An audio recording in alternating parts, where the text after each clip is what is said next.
Okay, so when you ask what my biggest challenges are as a Muslim psychologist, I think that it spans a lot of different aspects of my work. I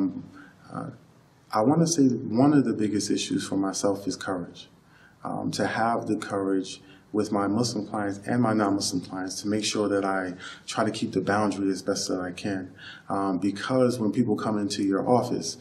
sometimes you want to give them the right impression of you as a Muslim, sometimes the right impression of you as a psychologist, and in those senses, you might be kind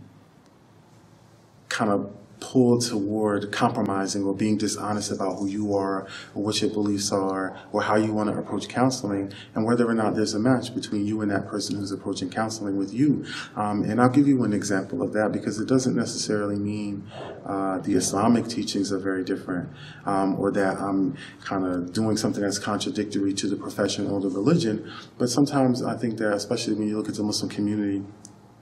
I'll get people who their children aren't praying, right?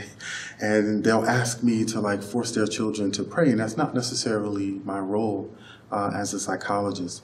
Sometimes I'll get clients who come in who are doing and saying things that they want me to encourage them toward that would be incorrect for me as a Muslim person to encourage them toward or to push them to go do. And so rather what I find myself doing is wanting to explore it more with them and I think in that sense helping them understand what my role is as a psychologist and what my boundaries are, my limits are as a person of faith can be very important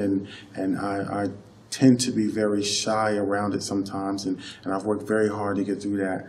because what I understand is that my honesty, my being truthful with them, my being transparent with them is very important to them as my clients because it helps build a sense of trust and honesty in a relationship that I'm trusting them enough to say things or talk to them about myself in a way that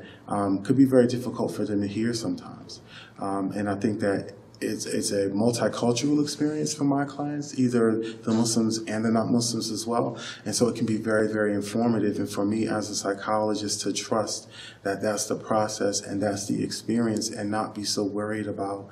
someone leaving my office with a bad experience, that can be the most difficult thing, I think would be the best thing I can think of.